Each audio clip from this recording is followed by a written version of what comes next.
Everybody sit down and be quiet for a second. Everybody sit down and be quiet for a second. We can't afford a commander-in-chief who insults POWs.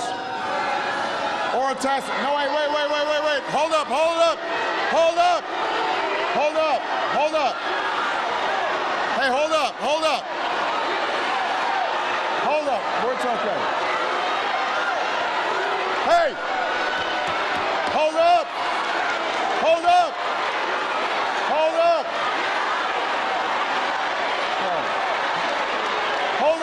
Hold up. Everybody sit down and be quiet for a second. Everybody sit down and be quiet for a second.